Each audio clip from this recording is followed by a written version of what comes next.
teman-teman Sanak Nakar. Banyak yang nggak tahu, mungkinnya kadang orang tanya nih, pelatihan di BLK itu bayar nggak sih gitu? Dipungut biaya nggak sih? Untuk pertanyaan pertama nih Pak, Ya, apa sih LSP itu? Podcast BLK Samarinda, bisik, bincang-bincang asik. Assalamualaikum warahmatullahi wabarakatuh dan selamat siang para sanak naker yang budiman. Bertemu lagi, bukan bertemu lagi dong, ini kan episode perdana atau episode pertama dari program barunya BLK Samarinda, yaitu podcast BLK Samarinda. Tapi kayaknya kita harus mikirin dulu nih apa ya judul yang tepat untuk podcast BLK kita pada hari ini. Kayaknya bisik mungkin ya. Jadi podcast bisik alias bincang-bincang asik. Tepuk tangannya mana? Terima kasih banyak para penonton bayaran saya dan tenang, pada episode pertama kita pada hari ini kita tidak sendiri saja. Saya nggak sendirian aja, tapi udah ditemenin oleh salah satu pembicara kita, narasumber kita untuk udah aja deh kayak narasumber kita udah nggak sabar pengen dikenalin. Saya ucapkan dulu selamat datang kepada Bapak Budi Raharjo. Selamat datang Bapak. Selamat datang. Apa kabar Pak? Luar biasa. Luar biasa, alhamdulillah. Dan perkenalkan dulu Pak Budi Raharjo ini adalah Ketua LSP BLK Samarinda. Sesuai dengan tema kita pada episode pertama kita hari ini yaitu Bisik LSP BLK Samarinda, bincang asik tentang LSP BLK Samarinda. Dan kita sudah punya beberapa pertanyaan yang sudah kita tampung nih Pak. Dan selama 1 jam ke depan kita akan berdiskusi, berbincang-bincang nih tentang LSP BLK Samarinda. LSP itu seperti kita ketahui adalah lembaga sertifikasi profesi. Dan untuk pertanyaan pertama nih Pak, Ya, apa sih LSP itu? Jadi untuk sanak naker yang Budiman. Kalau kita punya Budi Raharjo. Oh, Budi Raharjo ya. Lanjut. Sesuai dengan nama saya dong. Siap. Jadi LSP itu ya sebuah lembaga yang memperoleh lisensi dari Badan Nasional Sertifikasi Profesi atau BNSP yang memang dia memperoleh lisensi untuk melaksanakan sertifikasi kompetensi kerja terhadap para pekerja atau memang yang orang-orang yang ingin menilai atau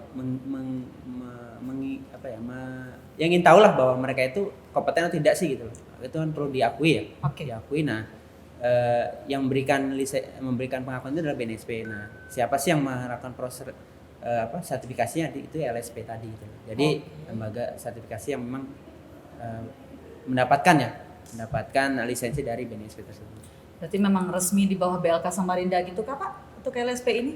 Kalau LSP sendiri ya di BLK Samarinda tentunya ya itu kan lembaga sertifikasi, cuma dia levelnya adalah pihak kedua nih. Okay. Karena ada pihak 1, pihak 2, pihak 3. Nah, kalau pihak membedakannya itu ya gampangnya gini. Kalau pihak 1 itu adalah LSP yang tadi ya yang mendapatkan lisensi ya dari BNSP, cuma dia kewenangannya sebatas ya dia berwenang untuk menguji atau mensertifikasi hanya lulusan, kalau di kita lulusan pelatihannya ya. Okay. Mungkin itu kalau P1 itu adanya di kayak SMK, di pendidikan seperti itu kan, atau di universitas lah. Okay. Itu juga P1. Nah, kita berada di P2.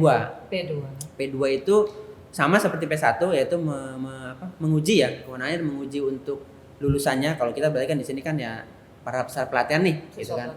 Siswa pelatihan di sini setelah dilatih kemudian diuji dengan skema sertifikasi yang ada di sini. Tidak sampai di situ, P2 itu selain menguji lulusannya, kemudian dia juga bisa menguji untuk lulusan dari lulusan pelatihan binaannya ya. Binaan di sini contoh seperti kalau di tempat kami ya di Samarinda itu kan ada, kita membina beberapa UPTD nih. Kayak ada di Kalimantan Timur, Kalimantan Selatan dan Kalimantan Utara. Nah, itu di sana kan ada BLK UPTD itu. Kalau di Kaltim contoh misalnya Balikpapan. Balikpapan menyelenggarakan pelatihan, kemudian setelah selesai dilatih, nah mereka mengajukan sertifikasi ke tempat kami. Nah, itu loh kita punya kewenangan di situ gitu loh. Menguji lulusan-lulusan yang ada di UPTD Balikpapan misalkan seperti itu. Tapi kita tidak bisa menguji untuk yang tiba-tiba misalkan Mbak Hani ya, Iya. Mbak Hani itu tidak berlatih nih di BLK Samarinda, ujuk-ujuk atau tiba-tiba ya, Minta tiba-tiba itu sertifikasi nih gitu. LSP tolong dong LSP Samarinda Oke. uji saya gitu kan. Oke. Nah itu nggak bisa Ah. karena statusnya Mbak Hani ini bukan lulusan BLK Samarinda gitu. Oke, siap. Kecuali memang tahun ini misalkan Mbak Hani ikut pelatihan, kemudian belum sempat diuji kompetensi misalkan, terus tahun depan ingin melakukan sertifikasi nih tempat kita misalkan, itu bisa tinggal menunjukkan sertifikat pelatihan ya, sertifikat pelatihan. Ini loh Pak, saya punya sertifikat pelatihan tahun lalu di bidang misalkan garment atau di bidang menjahit dan lain sebagainya ya, nanti tinggal bisa diuji seperti itu. Artinya dia sudah pernah ikut pelatihan betul, gitu Pak ya. Dia adalah yang penting dia adalah alumni pelatihan dari lembaganya gitu loh. Betul. Karena P2 BK Samarinda kan itu apa yang induknya itu adalah BLK sih. BLK kemudian dia membentuk sebuah lembaga sertifikasi profesi ya, baru itu nanti menguji di lulusan-lulusan dari BLK Samarinda itu gitu. Nah, satu lagi yang P3.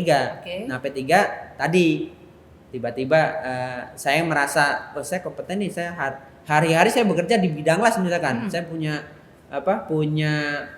pabrik atau usaha las misalnya itu kan. Nah, untuk meningkatkan daya saing atau daya jual bengkel saya misalkan, kayaknya saya perlu nih dilakukan sertifikasi gitu kan, biar bisa dipampang misalkan di ruang kerja atau apa bahwa saya itu sudah tersertifikasi oleh BNSP misalkan. Nah itu bisa, itu langsung ke P3. Jadi langsung karena dia udah hari-harinya ngelas gitu kan, udah saya merasa mampu, nah tinggal datang ke P3. LSP P3 biasanya ada yang ada tuh di industri-industri gitu kan. Sesuai bidangnya masing-masing itu bisa langsung diuji sertifikasi oleh P3. Jadi itulah perbedaan P1, P2, P3 seperti itu. Dan kebetulan dari yang sudah dijelaskan ini memang banyak yang bertanya nih Pak, gitu apa sih ya? bedanya LSP P1, P2, P3? Dan untuk BLK Samarinda sendiri berarti kita di lingkup P2 Pak ya, LSP P2 BLK Samarinda. Mereka pun bertanya, kami udah ada sertifikat BNSP nih Kak, bilangnya gitu. Terus cara memperpanjang sertifikatnya seperti apa ya? Ya tanya gitu tuh.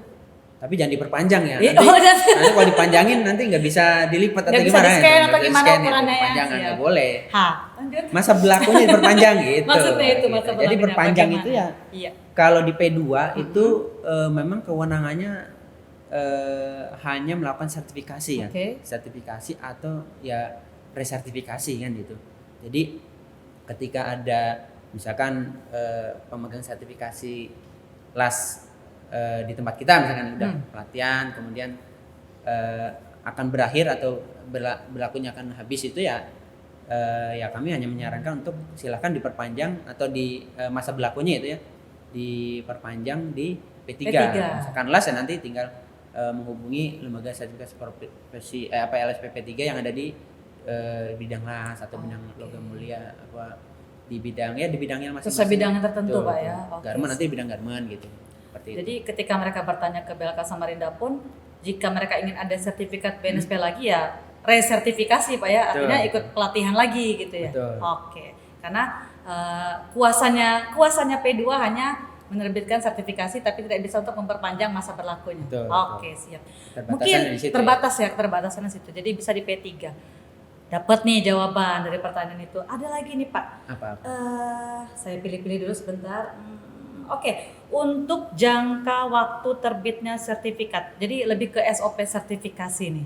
SOP ya. Yep. Kalau di tempat kami itu salah satu janji layanan ya. Janji layanan BLK Samarinda adalah proses sertifikasi itu selama 14 hari ya. 14 hari itu semenjak pelaksanaan uji kompetensi. Setelah. Misalkan hari ini selesai uji kompetensi, 14 hari ke depan ya sertifikat sudah terbit. Karena kan prosesnya itu memang butuh proses ya, karena dari setelah sertifikat pelaksanaan uji kompetensi itu selesai, kemudian nanti kami dari tim lembaga sertifikasi profesi melakukan semacam kayak rapat pleno lah. Rapat pleno penentuan dari bahwa hasil dari uji kompetensi ini yang pernah dilakukan itu sudah sesuai belum sih gitu loh. Apa ada yang kurang atau lain sebagainya. Jangan-jangan namanya si A tapi ternyata datanya kurang atau lain sebagainya. Nah, itu di plan itulah yang yang menentukan nanti bahwa yang bersangkutan itu direkomendasikan penerbitan sertifikatnya atau tidak. Karena LSP kami juga blanko sertifikat itu ya bukan kita yang membuat ya. Jadi setelah hasilnya ketemu nih, ternyata dari 16 ternyata 15 yang kompeten, ya udah kita mengajukan blanko ke BNSP untuk dikirimkan ke kami blankonya yang logonya Garuda itu kan. Garuda. Nah, baru habis itu setelah sampai ya langsung kita proses pencetakan. Setelah pencetakan ya kita langsung diterbitkan, tanda tangan, terbitkan ya kemudian disebar ke ya pada penerimanya lah gitu, dikasihkan. Sertifikat BNSP itu berlakunya selama 3 tahun ya. 3 tahun. 3 tahun semenjak diterbitkan. Ya. Dan ingatkan kembali, jadi kalau sebelum habis ya silakan sudah mulai mencari P3 mana nih yang kira-kira bisa memperpanjang masa berlaku dari sertifikatnya. Betul.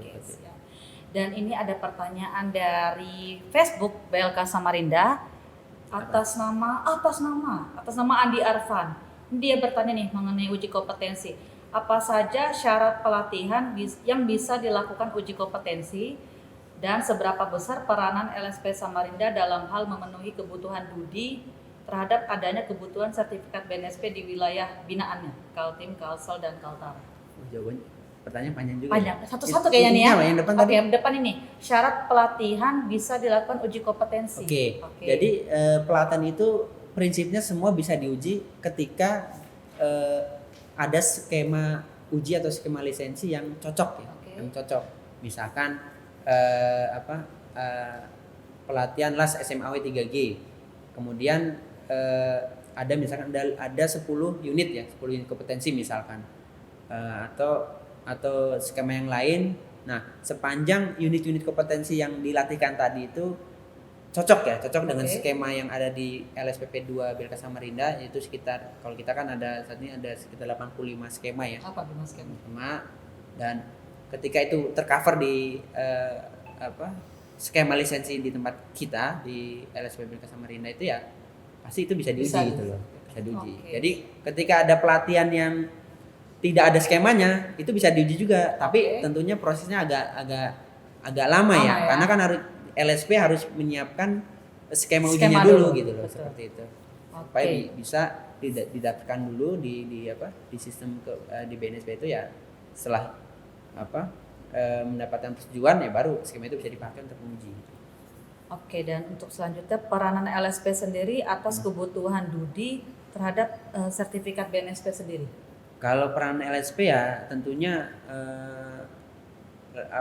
konteksnya adalah mendukung ya, mendukung dalam hal seperti ini, misalkan karena kalau P2 kan tidak bisa lepas dari proses pelatihan ya. Jadi sebenarnya justru P2 atau LSP ini ya sebenarnya mengikuti apa sih, misalkan kalau di Samarinda BLK ini ya sebenarnya apa sih yang dibutuhkan di dunia industri itu ya. Nanti BLK dulu nih, BLK yang menjembatani misalkan, karena nantinya kan yang menghasilkan lulusan itu kan BLK dulu nih gitu loh. Misalkan dari perhotelan nih misalkan, saya butuh tenaga housekeeping atau tenaga waiters misalnya, atau front office misalkan gitu kan. Ya nanti BLK-nya itu yang berdiskusi atau berkolaborasi dengan mungkin dengan IHGMA atau dengan PHRI dan lain sebagainya untuk apa sih sebenarnya yang dibutuhkan tadi housekeeping di Samarinda itu butuhnya apa sih? Oh, ternyata harus bisa ini. Nah, itulah yang nanti di-create oleh BLK Samarinda untuk pelatihan yang menyesuaikan dengan kebutuhan tadi. Nah, setelah sesuai BLK tahu nih, oh ternyata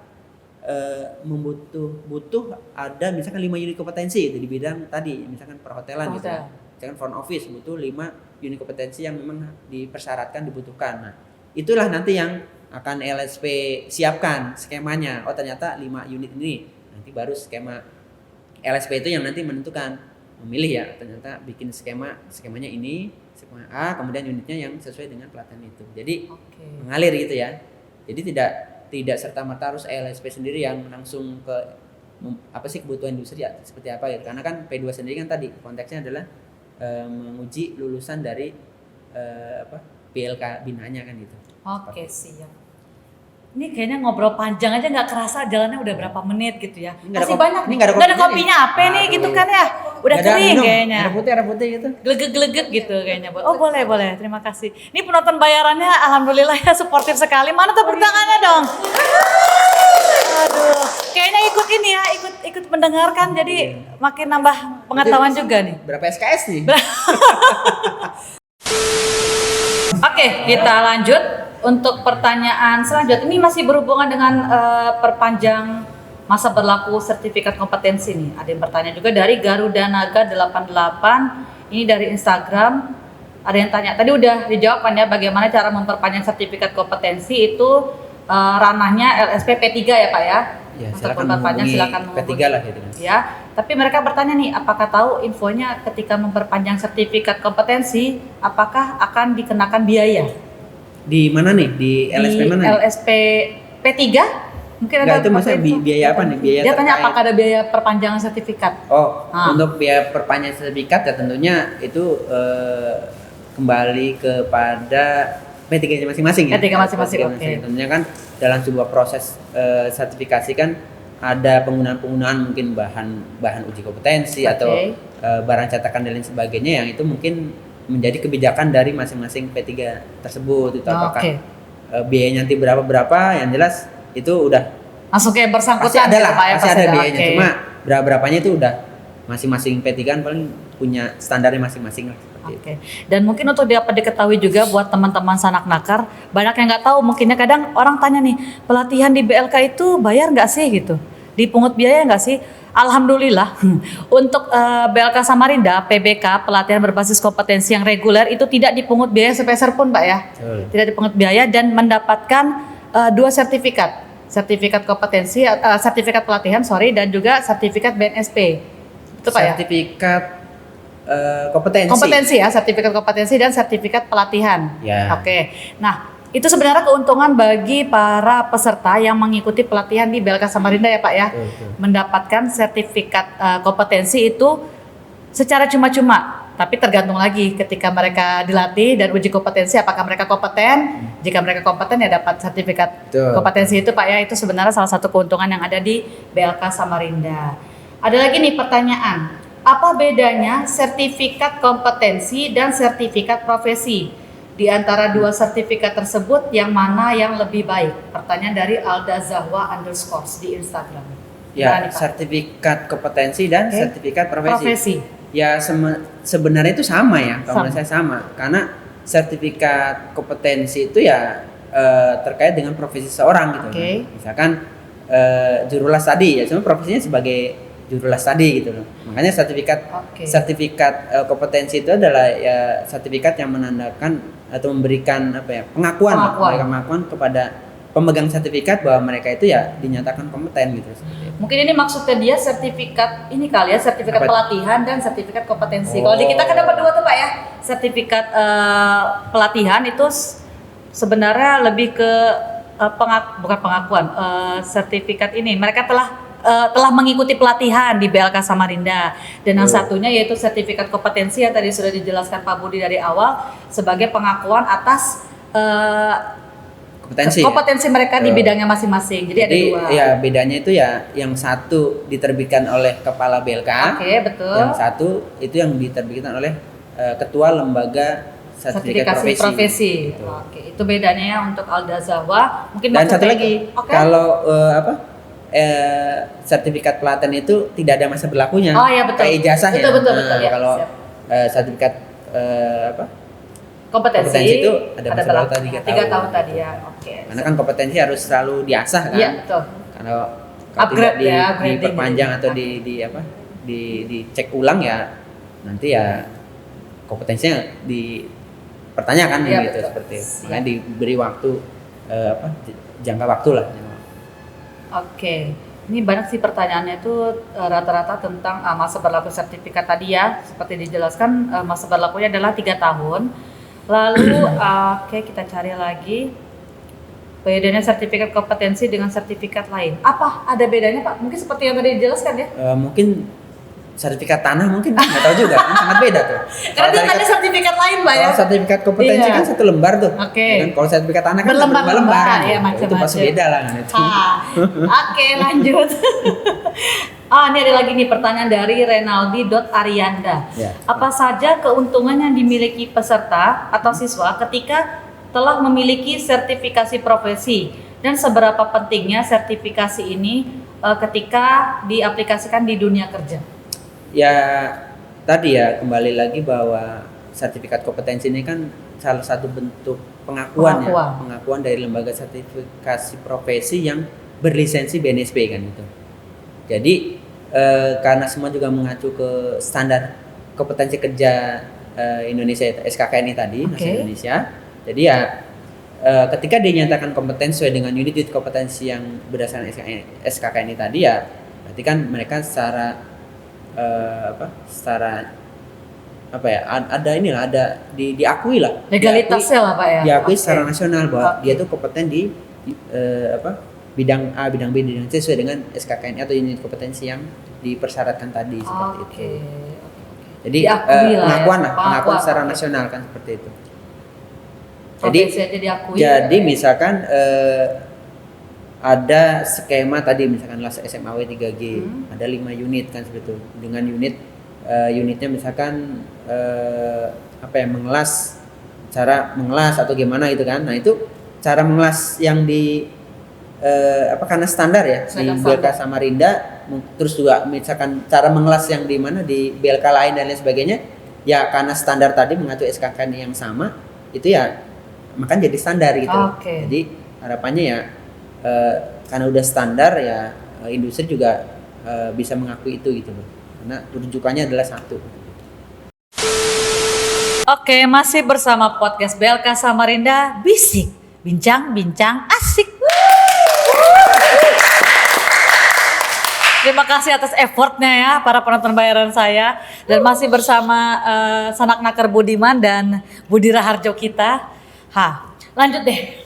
Untuk pertanyaan selanjutnya nih Pak, dari Septia_NP. Dia tanya nih, LSPP 2 itu dijalankan oleh Departemen Pemerintah, dalam hal ini BLK Pak ya, yang membutuhkan SKK khusus dari departemen itu sendiri. Pertanyaannya, bagaimanakah SKK khusus yang dibuat oleh departemen dan pada LSPP 2 juga menggunakan SKKNI dalam prosesnya? Apakah kedua hal tersebut memiliki maksud yang sama atau berbeda? Jadi mungkin maksudnya khusus itu kalau asumsi saya mungkin khusus SKK ini ya, kalau kami sih di P2 itu yang mengacunya ke SKKNI ya, Standar Kompetensi Kerja Nasional Indonesia yang lingkupnya lingkup nasional ya, seperti itu. Nah mungkin yang dimaksud ini mungkin ya itu adalah mungkin standar kompetensi kerja khusus nih. Nah itu biasanya mengeluarkan itu adalah industri, misalkan yang mitra kita seperti misalkan dari United Tractor School gitu kan, UT. Kebetulan tahun ini kan kita angkatan kedua untuk program teknisi nih yang pelatihan durasi panjang. Nah dikarenakan unit atau SKKNI di bidang alat berat ini itu belum terbit ya, itu yang tentunya SKKNI yang terkait dengan program pelatihan ya. Tapi untuk di bidang alat berat ini sih ada sudah terbit SKKNI-nya, cuma SKKNI terkait dengan tadi mekanik alat berat tadi ya karena belum ada, sehingga sedangkan ada kebutuhan industri terhadap lulusannya pelatihnya itu ya akhirnya kita coba untuk berkolaborasi dengan UT ya. UT kemudian kita juga dijembatani oleh dari Direktorat Sankom ya di pusat untuk bagaimana mengkolaborasikan terkait dengan penggunaan standar kerja khusus. Nah, seiring berjalan waktu ibaratnya kita disetujui lah. Disetujui untuk menggunakan SKK tersebut ya, sampai saat ini ya proses pelatihan mengacu ke standar kompetensi kerja yang ada di UT kan seperti itu. Nah, terkait dengan skemanya tadi ya, skemanya juga tadi kalau untuk SKK ya bahwa karena itu lingkupnya terbatas ya, ibaratnya kayak copyright lah, punya seseorang gitu kan. Dalam hal ini mungkin punya sebuah industri, ya kita sebagai BLK atau sebagai LSP yang nggak serta merta saya nemu nih SKK ini nih langsung digunakan, nggak boleh. Harus izin dulu ke yang punyanya lah gitu. Nah proses itu udah kita lalui yang dijembati oleh teman-teman kita di pusat juga. Jadi mungkin ada MOU khusus lah seperti itu yang di dalamnya ya salah satunya untuk kami atau BLK itu bisa meminjam SKK tersebut. Gitu. Karena memang SKK-nya belum terbit gitu, seperti itu. Oke, tadi sudah dijelaskan tentang SKKNI. Jadi bagi yang bertanya tadi atas nama Septi ya, kalau nggak salah dicek di Instagram ntar. Nanti bisa diulang-ulang nih hasil perbincangan saya dengan Pak Budi mengenai SKKNI. Dan ini juga banyak bertanya nih Pak dari pihak luar, baik melalui Instagram, datang khusus ke kantor BLK atau juga bertanya di WhatsApp bisnis mengenai program Swadana untuk sertifikasi Swadana. Itu tuh seperti apa sih Pak sebenarnya? Baik, tadi konsepnya itu kembali ke awal ya, bahwa yang diuji atau disertifikasi oleh LSP P2 BLK Samarinda adalah lulusan. Itu pertama ya, lulusan pelatihan BLK Samarinda atau binaan. Itu pertama. Jadi untuk masyarakat yang ingin mengakses sertifikasi, tentunya pintunya itu pintu pelatihan dulu gitu loh, ya kan? Tidak bisa dilepaskan seperti itu gitu. Jadi misalkan Mbak Hani mau uji sertifikasi garment nih, ya udah daftar pelatihan dulu, seperti itu. Nanti setelah lulus dilakukan uji kompetensi. Nah kadang kan ada yang mereka sebenarnya sudah ada masyarakat yang memang secara teknis itu mereka sudah mampu lah gitu. Misalkan dia hari-hari memproduksi pakaian atau menjahit misalkan. Nah cuma kan kadang mereka ingin saya nih butuh pengakuan nih. Nah mungkin kalau ke P3 mungkin belum punya akses, ya udah coba mungkin di P2. Nah karena dia sudah punya dasar menjahit dan sebagainya ya kita di sini pun berupaya merespon itu ya, merespon. Jadi tidak perlu membuka pelatihan yang lagi berdurasi sebulan 2 bulan, tidak perlu gitu loh. Jadi kami cukup melakukan ya semacam pelatihan singkat lah, pelatihan singkat untuk memastikan bahwa yang bersangkutan itu ya memang mampu untuk memenuhi unit-unit kompetensi yang dipersyaratkan dengan skema yang sama ya, tapi durasi pelatihannya mungkin singkat gitu loh, singkat ya, mungkin biasanya kita selenggara itu 40 jam ya, 40 jam, kemudian setelah selesai ya dilakukan uji kompetensi. Jadi dari si durasi singkat, dari sisi biaya pun tidak terlalu mahal kan, seperti itu. Kan tadi Swadana kan Swadana. Jadi biaya dari peserta gitu loh. Dan satu lagi ketika tadi kan dari masyarakat umum ya, umum itu dalam artian ya belum sebagai alumni gitu loh. Nah itu berarti dia harus menyiapkan biaya untuk membiayai pelatihan dan dilanjutkan dengan biaya sertifikasi. Nah ada lagi yang kalau dia adalah lulusan BLK Samarinda dan binaannya tapi belum sempat disertifikasi nih, seperti yang tadi di awal kita sampaikan. Nah itu ya dia hanya menyiapkan biaya untuk sertifikasi saja. Karena kan statusnya dia sudah sebagai alumni dari BLK Samarinda. Ya terkadang mereka juga bertanya berapa sih kisaran harganya untuk sertifikasi A misalnya atau sertifikasi B. Nah itu kira-kira mereka bisa menghubungi siapa sih Pak? Nanti bertanya? Bisa langsung kontak aja ya ke teman-teman di pemberdayaan di BLK Samarinda, di pemberdayaan. Dan sampai dengan saat ini juga kami sedang ibaratnya membuat price list nih gitu loh. Price list dan tentunya untuk menjadi pegangan teman-teman di pemberdayaan ketika ada yang mencari informasi tersebut, sehingga ada panduan lah harganya itu skema A, skema B, skema itu biayanya berapa sih kan, seperti itu. Tentunya ini mekanisme nanti menggunakan PNBP ya. Karena BLK Samarinda merupakan salah satu satker yang mempunyai kewenangan ya untuk menghimpun atau menarik dana masyarakat dalam konteksnya tadi PNBP seperti itu. Jadi kita tahun ini juga punya target nih yang harus mencari dana dari masyarakat untuk konteks tadi ya dalam bidang pelatihan dan sertifikasi. Cukup jelas penjelasan dari Pak Budi Raharjo. Dan selanjutnya seperti yang kita ketahui nih, LSP P2 BLK Samarinda kemarin meraih penghargaan Pak ya di ajang Vokasi Award tahun 2021. Tepuk tangan dong.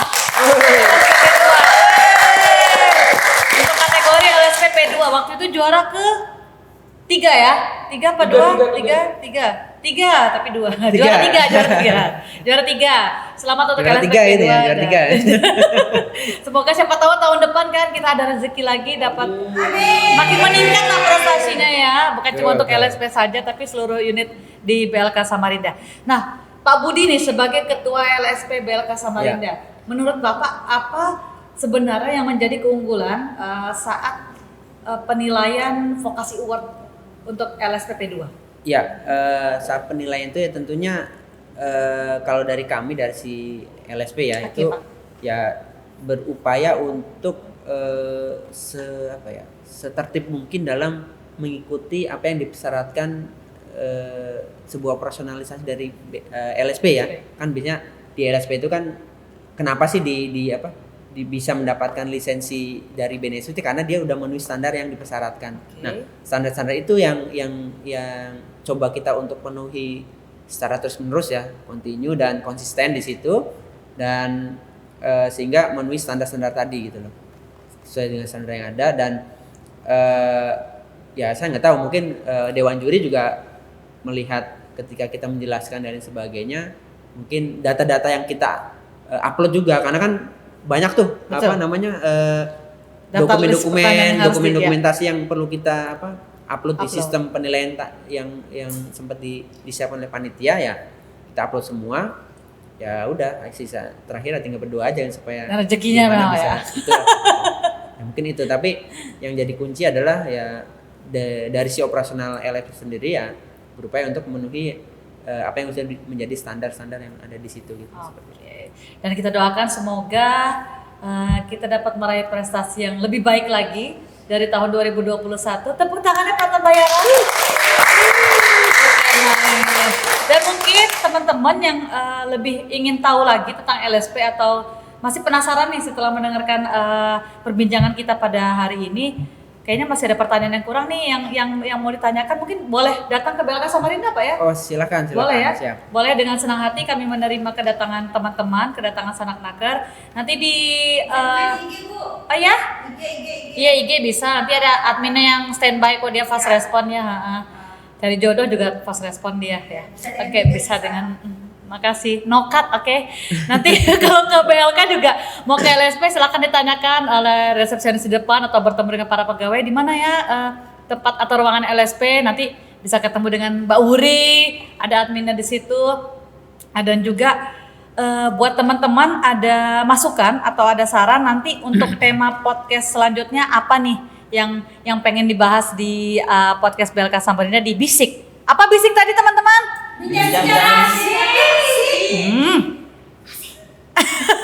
Nanti kami terima sarannya untuk tema selanjutnya.